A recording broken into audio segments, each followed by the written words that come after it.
Good late morning. It is the 11th of April, 2024. It's another nice weather day, although we have rain in the forecast later this afternoon and tomorrow morning. So I don't have any big plans for today, nothing major, just some more detail work. I'll have a little fun today. It's fun doing this little thing sometimes. Most important thing I have to do today, however, is to reinstall my window master bypass switch. Received it back from Felix LaFore yesterday. So I had misplaced the little clips that hold it in place and the boot and all that goes on it, but I found it. So that's ready to go back in. And time permitting, of course, I got all, as I was saying, I was interrupted by a phone call again. If I have time, I am going to attempt to do some vacuum line replacements under the hood here and see how things work for the vacuum accessories. Also, sometime soon, I'm going to test my heater core out. I'm not exactly sure I'm going to do that. I'll just pull it out. I'm just going to pull it out just in case it's leaking. I don't need to get water inside the passenger compartment in case it's leaking. So I do want to do that. And if it's bad, I'll just replace it. But if it's good, I'll probably go ahead and just order a heater valve and get that installed. Even though we're headed to warmer weather, I like to know I have a working heater more than I do an air conditioner because I don't like being cold. There was something else I thought I was going to attempt to do today. Oh, the cruise control. I may try and play with that as well. I think I'm just going to get a little bushing and do a little bit of sanding on my new throttle rod and use some JB Weld to attach it to that. That should work as far as how the cable connects to it and everything. So go from there. Alright, as you can see, the door panel is back together. The switches are all back in place, hooked up. Of course, I tested everything long before I got to this point. This is just to demonstrate for you. Key is in the off position in the ignition, so nothing works right now as it should not. When I hold this in the bypass position, then you see things work like they should. And this works for any position here and also the back doors or any other door if I'm holding it in the bypass position. See the little vent window working. When I release it, nothing works. Now when I turn the ignition switch to the accessory position or the on position, everything works like it should. The doors on the back on the other positions work in the accessory position, as you can see, no problem. When I lock it in the lock position, it does not work, which is as designed. So the test is complete. Finally, everything is working like it should. All windows, all positions, all switches. So finally, after a lot of effort, money, and time, everything works as it should with the power windows. So that part is done. All right, we're inside the car now. I'm going to take it for a little test drive because I have yet to start the engine with the choke adjustment I made yesterday. So I want to see how it does with the choke enriched quite a bit from where it was. As you may recall, I discovered the choke wasn't even on the first index mark. It was way retarded. What's the word I'm looking for? Not rich, but lean on the choke. So I adjusted it so that now the choke setting is just right in the middle where the notch lines up right in the middle. So we're going to see how it does. I also wanted to remark that when I'm sitting on my seat here, I can definitely feel the lack of support. There was quite a bit of stuffing that I vacuumed up from underneath, so I'm sure the seats desperately need to be reupholstered. So without further ado, let's pump this a couple times, see what happens.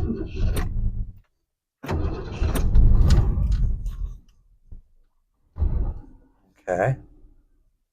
So it immediately kicked off still. I'm not sure why that choke opens up so fully. So I'm just going to leave my foot on the gas here for a minute, let it warm up a bit before I take off. And I'm just going to go grab some lunch at a fast food joint and see how she does. Alright, I took the windsock off this little lapel mic that I've been wearing. I just want to see if it lets the engine sounds and sounds of driving it come through a little bit better. So putting it in gear now. Here we go. I love being able to just hop in this car, start it up and go. That's just awesome.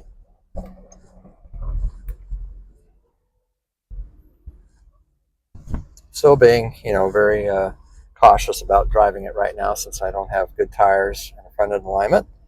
Got 5 more days to wait next Tuesday before I'll be able to do that. next week's supposed to be really nice weather too. Warmer, 70s, maybe even touching on 80 a couple days. Tuesday's going to be real nice. I have an eye appointment too, so I'm just going to walk to my eye appointment from when I drop off the car in the morning to do the tires and the front end alignment. And I'll walk back later when it might be ready. I just missed the green light, so I'll be sitting at that light for a little while before I can go, but she sounds good. All right, I'm on to my next phase. I decided to work on some vacuum line connections. Some of the things I'm going to do before I even start is I'm going to get a reading once I start the engine up, just to get a starting point, because when I start plugging in vacuum lines, I want to make sure I haven't introduced a leak. So that's how I'm going to determine it. I'll just get a reading from the engine when I start it, just record that, and then I'll start connecting lines. One of the first things I'm going to do is an easy one. That's this one for the cruise control. That's the supply line for it, and this, I don't think this is even a vacuum line, so I'll replace that with a proper vacuum line and then connect up those baffles down here to the other port on the cruise control. And eventually I'm going to put something right here to connect the cruise control cable to this throttle linkage and actually test that out someday soon. And if it works, then I probably will replace that baffles, because that doesn't really hold vacuum all that well. It holds it somewhat, but it leaks out too, so probably needs to be replaced. Any lines that I don't use on this multi-connector here, which is in good shape, looks like, I'm glad of that. I'll just cap off any unused ones there. And that's where I'm at right now. Oh, there was something else. This little connector, this water connector, mine's pretty worn out, as you can see, but man, trying to find something like this online with the right sizes is impossible. The problem is this little side fitting here. This is pretty standard, 5/8 on this side, but this is a 7/16. Nobody makes them this way. They're either 1/2 inch or smaller or bigger, never a 7/16 that I can find.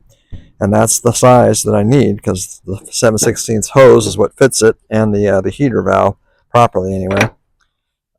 Also, if you have any opinions about using a fuel line as a water line, it's reinforced. I think it would probably work fine. It's just a short piece that's going to be between here and the heater valve, so I don't think it would cause a problem. But give me your opinion. Is a fuel line going to work as a cooling line for the heater? All right, this is my engine at idle, the vacuum, pretty high, which I think is a good sign. So I'm using that as my reference point. Looks like it's about 18 and a half, roughly, is where it's reading right now, almost 19. So that's my reference point as I connect vacuum accessories up. All right, I've pretty much done what I'm going to do with the vacuum lines currently. I've run out of the size hose that I need to properly finish the job. I have all these spools, and I don't have the one I need right now. Enough of it, unfortunately. The only one that actually I couldn't get hooked up is this parking brake release line. The whole thing is just cracking. I thought maybe I could, chop off a bad end closer to the engine, but everywhere I go, it's just cracked really bad. So I don't want to mess with that. So I'll have to replace that whole hose. It goes right into the firewall near the brake booster, right there. So it shouldn't be too hard. I may have to take that lower dash panel off yet again to get to it at the other end to replace it. So what I'm going to do instead is just cap off the 2 open lines that are there. One of them is for the parking brake release. The other one I think is just a spare. Something else I wanted to point out is there's one-way valves in the system here. That's to isolate the system so that the vacuum reservoir, which is over there under that fender, can hold some reserve vacuum for operating things between engine starts. In this case, it only will be useful for opening the trunk. Since I have a vacuum trunk release, since I don't have power door locks, there isn't as much use for that capacity. But I had to make sure that the valve's facing the right way, because it is a one-way valve. So I just used my mouth and sucked, and I figured out which way it's got to point, the way you see it now. So all these hoses here are new, up to this T here. Those T's are new. The hoses other hoses that are still there, the originals, they seem to be okay. I mean, yeah, I'm sure I should replace every one of them, but I don't have enough hose, and I certainly don't have enough energy to take on a project like that right now.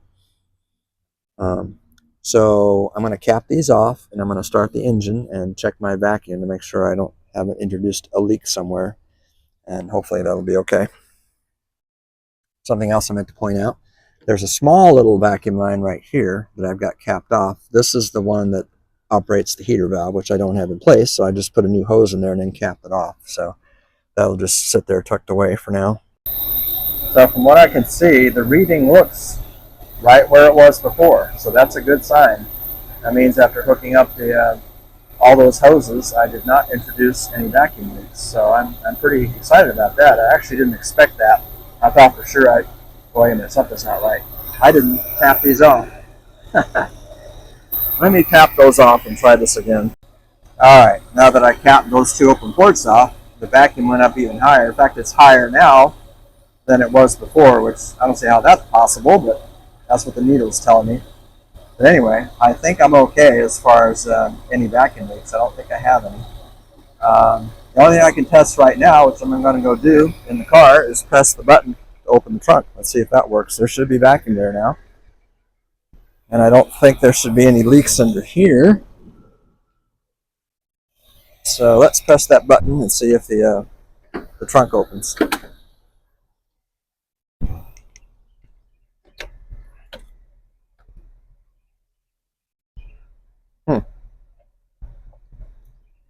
I don't hear anything happening. Well, that's interesting. I know that trunk release works. It's how I got the trunk open when I first bought the car last year. Very interesting. I was expecting once I hooked the vacuum lines up that everything was just going to magically work. That should work. Huh. How about that? Well, there's a mystery.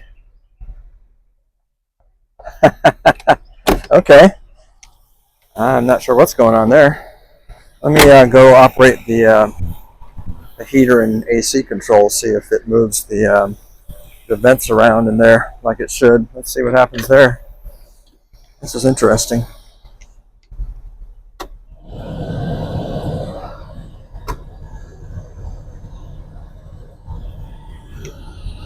Well, you can tell by the dust and crap that got blown out of there. Some of it's coming out of the top, not as much as it should. Let's see what happens here.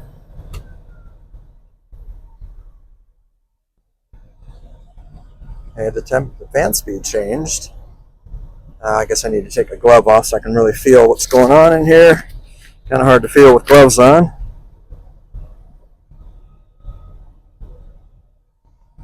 Let's see here. Let's try high.